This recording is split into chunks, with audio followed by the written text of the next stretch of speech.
तो नमस्कार दोस्तों, my name is Rahul, MSc genetics and plant breeding और आप लोगों का स्वागत है हमारे YouTube channel Rahul learning zone के अंदर। तो आज हम लोग टॉपिक करने वाले हैं सोइल साइंस। सोइल साइंस के अंदर हम पिछली वीडियोज़ के अंदर कुछ पढ़े हुए थे, जितने भी टॉपिक थे उनको हमने कंप्लीट कर लिया था। आज हम करेंगे सोइल साइंस कंप्लीट। तो सोइल साइंस के अंदर जो चीज़ें मेन हैं हम वो कवर करेंगे। सबसे पहले सोइल साइंस के अंदर नाम आता है सोइल, मृदा। अब मृदा शब्द है वो कौन सी भाषा का शब्द है? लैटिन भाषा का शब्द है, जिसका मतलब क्या होता है? सोइल का मतलब होता है, जिसका अर्थ है सोलम। सोलम से मिल करके बना हुआ है और सोलम का अर्थ क्या होता है? फ्लोर होता है, यानी फर्श होता है। तो बकमन और ब्रेडी के अकॉर्डिंग मृदा क्या है? एक प्राकृतिक पिंड है, नेचुरल बॉडी है, जिसको विच्छेदित और अपक्षयित करने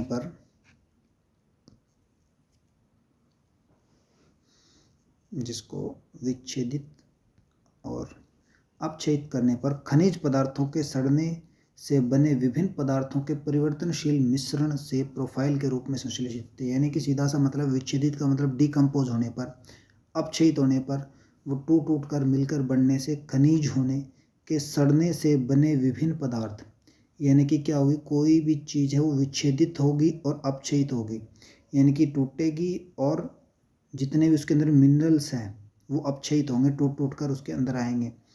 उन पदार्थों के सड़ने से बने, यानी जो विच्छेदित पदार्थ हैं उनके सड़ने से बने विभिन्न पदार्थों के परिवर्तनशील मिश्रण, उन पदार्थों के परिवर्तनशील जो बदलते रहते हैं उनका मिश्रण से जो एक प्रोफाइल के रूप में संश्लेषित होती है, उसमें कुछ प्रोफाइल बन जाते हैं। प्रोफाइल का मतलब लेयर बाय लेयर, कुछ नीचे पत्थर आ जाएंगे, कुछ उसके अंदर थोड़े बड़े पार्टिकल्स, फिर थोड़े छोटे पार्टिकल्स, फिर थोड़े, यानी कि सबसे बात करूँ नीचे चट्टान आ जाएगी, फिर थोड़े से डिकम्पोजिबल आ जाएंगे, फिर थोड़े से पार्शियली डिकम्पोजिबल।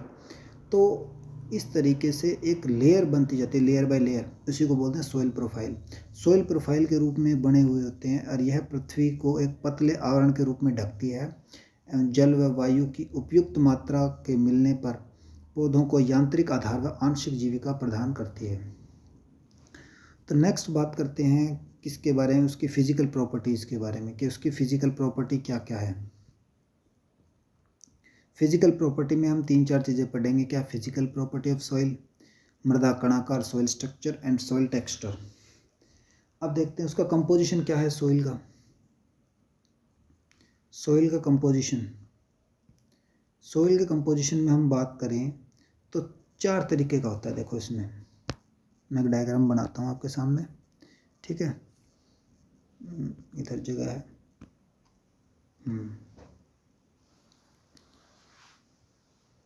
इस तरीके से 4 पार्ट में डिवाइड होता है।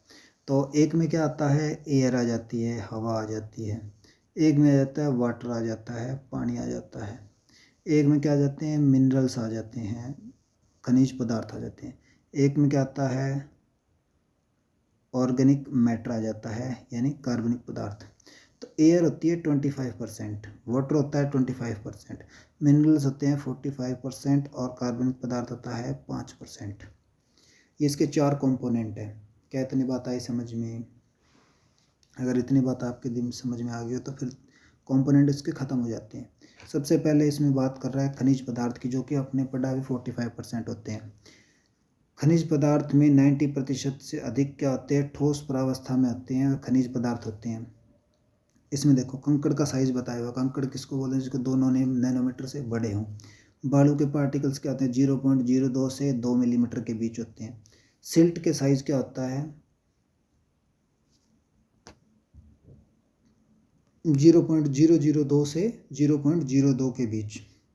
क्ले का साइज 0.002 से, हमेशा पूछा जाता है बहुत बार सवाल कि क्ले का साइज थोड़ा सा याद कर लेना, क्योंकि इसका साइज पूछा जाता है। जीवांश पदार्थ या ऑर्गेनिक मैटर कितना परसेंट बताया था हमने? 5% बताया था, जिसको बोलते हैं कि मिट्टी के अंदर कार्बन प्रेजेंट होना।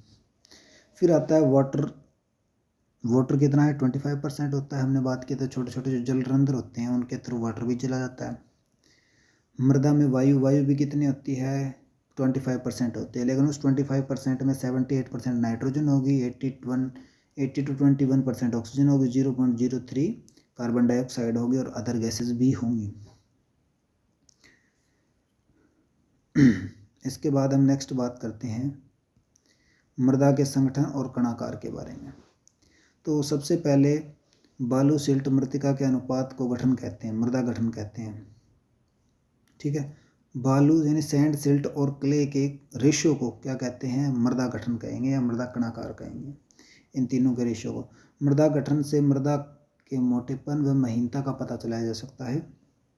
अब भूमि की उर्वरा शक्ति स्थिर रहती है हमेशा, किसके अकॉर्डिंग, उसके जल अवशोषण पर, उसका जल संग्रहण पर, मृदा उर्वरता पर, मृदा वायु संचार पर और आसानी से जुताई करने पर। अब इसके मेन पॉइंट क्या है भाई, मेन पॉइंट, सबसे पहला मेन पॉइंट बता रहा है कि बालू सिल्ट मिलकर के मृदा ढांचे का निर्माण करती है। कौन कौन मिलता है, बालू और सिल्ट मिलते हैं जो कि उसके आंतरिक ढांचे को तैयार करते हैं। तो पहली बात तो हो गई कौन, बालू और सिल्ट मिलकर के ढांचे को तैयार कर। सिल्ट या दोमट मृदा मुख्य घटक होते हैं, मैन हर चीज़ में मिलते मिलते हैं। सबसे अधिक जल ग्रहण क्षमता किसकी होती है, मृतिका की होती है, एवं मृदा की सबसे अधिक क्रियाशील भी मृतिका ही होती है। खेती की दृष्टि से सबसे उपयुक्त होती है बलुई दोमट मृदा या दोमट मृदा बोलते हैं, जैसे सिल्ट बोलते हैं। धान और कपास के लिए, धान, कपास और गन्ने की खेती के लिए सर्वोत्तम मृतिका दोमट मानी जाती है, निकले दोमट। और इस काली मिट्टी को इसे काली मिट्टी भी कहते हैं। बालू मृदा की जल धारण क्षमता औसतन 50 से 60, सिल्ट की 60 से 70% होती है। मृदा संरचना मृदा की जल के अंतःस्त्राव पर निर्धारण करती है, यह मृदा में जल तथा वायु का अनुपात नियंत्रित रखती है। मृदा जल यानी मिट्टी में जल होता है, वो किस फॉर्म के अंदर प्रेजेंट होता है। तो पहला आर्द्रता ग्राही जल होता है, फिर दूसरा केशीय जल होता है जिसको कैपिलरी वाटर बोलते हैं, जो कि उल्टा चलता है हमेशा। उसके बाद में हम नेक्स्ट बात करें आर्द्रता ग्राही जल। आर्द्रता ग्राही जल के अंदर क्या कह रहा है अभी देखते हैं। इसमें कह रहा है कि जब जल पतली झिल्लियों के रूप में मृदा जीवांश पदार्थों के चारों ओर आसंजन साथ अत्यधिक क्षमता के साथ धारित होता है, यह जल पौधों को उपलब्ध नहीं होता, इसलिए इसे व्यर्थ करते हैं। यानी ये क्या होता है कि मृदा जल जीवांश पदार्थों के चारों, जीवांश पदार्थ जितने भी ऑर्गेनिक मैटर पड़े होते हैं उनके चारों तरफ आसंजित रहता है। आसंजन का मतलब होता है कि सेम पार्टिकल्स के बीच अट्रैक्शन रहता है, तो इस वजह से वो आर्द्रता ग्राही जल उन ऑर्गेनिक मैटर के पास चला जाता है, कार्बनिक पदार्थ के पास चला जाता है, न कि जड़ों के पास। फिर केशीय जल होता है। केशीय जल के बारे में बात करते हैं। केशीय जल क्या होता है, कैपिलरी आर्द्रता ग्राही जल। आर्द्रता ग्राही जल के बारे में बात करते हैं। आर्द्रता ग्राही जल क्या होता है कि आर्द्रता ग्राही जल क्षेत्र धारिता के माध्यम से जल की मात्रा को केशीय जल कहते हैं।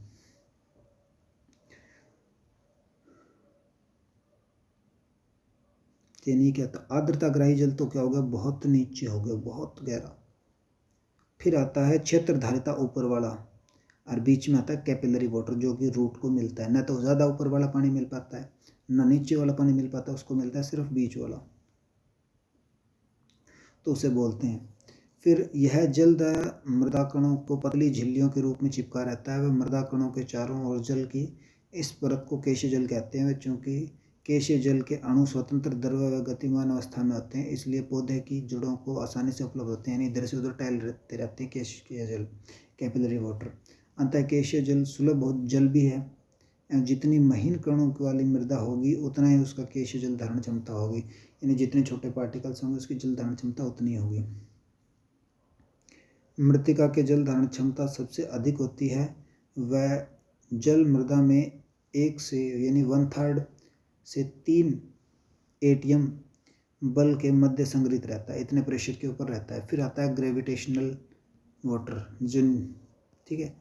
फिर आता है मृदा में केशीय जल क्षमता अधिक मात्रा में जल आ जाता है एवं गुरुत्व बल के कारण नीचे की ओर गतिशील हो जाता है। इस प्रकार का जल दीर्घ रंध्रों में स्वतंत्र रूप से,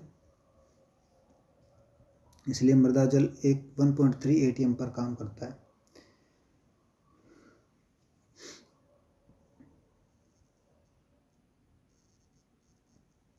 देखो ये जो पानी है गुरुत्वीय, ये 1/3 ATM पर काम करता है, 1/3 पे, यानी 0.33। ठीक है, और ये जो है केशिय है ये 1.323 है, तो ये 3 बार पर काम करेगा कम से कम। अब पौधे का पूर्ण रूप से सूख जाने के समय भूमि की नमी जितनी प्रतिशत मात्रा उपस्थित होती है उसे मुरझान गुणांक या क्रांतिक नमी बिंदु कहते हैं। कि पौधे के पूर्ण रूप से सूख जाने के समय भूमि की नमी, भूमि में जितने % नमी होती है, यानी कोई प्लांट मान लो सूख गया, उसके बाद में उसके अंदर कितनी नमी बची हुई है उसको क्या बोलते हैं, मुरझान बिंदु बोलते हैं या मुरझान गुणांक बोलते हैं। यानी मुरझाने के बाद में उसमें नमी कितनी बची है। इसके बाद में हम बात करते हैं किसकी, मुरझान गुणांक क्षेत्र क्षमता को बीज व जल की मात्रा। जब पौधे को पर्याप्त होता है तो प्राप्य जल कहते हैं, यानी ऐसा जल जो कि पौधे को प्राप्त होता हो, ऐसा जल जो कि पौधे को प्राप्त होता हो उसे बोलते हैं प्राप्य जल। क्षेत्र क्षमता जल की वह मात्रा है जो कि मृदा निकास की उचित व्यवस्था होते हुए भी गुरुत्वाकर्षण बल के विरुद्ध कार्य करती है, कार्य को रोक लेती है। इसके बाद हम बात करते हैं इसकी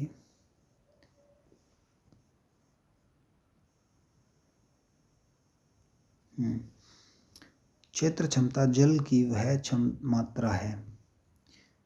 मात्रा है जहाँ जिसको मृदा जल निकास की उचित व्यवस्था होते हुए भी गुरुत्वाकर्षण के विरुद्ध, यानी कि उचित व्यवस्था है निकलने की, लेकिन फिर भी गुरुत्वाकर्षण बल के विरुद्ध कार्य करके नीचे जाने से रोक लेती है, वो होती है क्षेत्र क्षमता जल।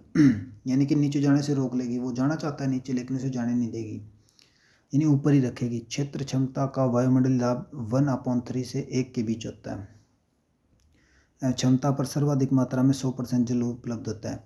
जल की कमी से पहले अस्थायी व बाद में स्थायी पौधे मुरझाते हैं, यानी विल्टिंग पॉइंट जिसे बोलते हैं। एक तो टेम्परेरी विल्टिंग पॉइंट होता है, एक परमानेंट विल्टिंग पॉइंट होता है। तो पहले टेम्परेरी विल्टिंग पॉइंट आता है, जब अगर प्लांट को पानी मिल जाता है तो वो टेम्परेरी होता है, नहीं मिलता तो फिर वो परमानेंट के अंदर चेंज हो जाता है। फिर हम नेक्स्ट बात करते हैं मौसम के तत्व क्या क्या हैं।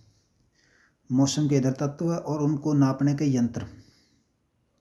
ठीक है, सबसे पहला जो अपने बात करते हैं किसकी, सूर्य की रोशनी को नापने का काम। सूर्य की रोशनी नापते हैं तो वो किसके अंदर नापते हैं, कर्व कार्ड के अंदर।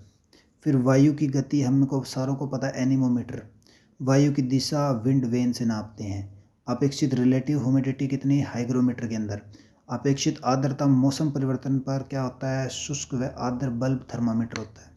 वायुमंडलीय यानी कि एटमॉस्फेरिक प्रेशर बार, उसका जो यूनिट होती है बार होती है 14 बैरोमीटर से। ठीक है, मृदा की नमी और मृदा जल किससे नापते हैं, टेंसियोमीटर से। मृदा की नमी लाइसोमीटर से। वर्षा का नापन रेन गेज से।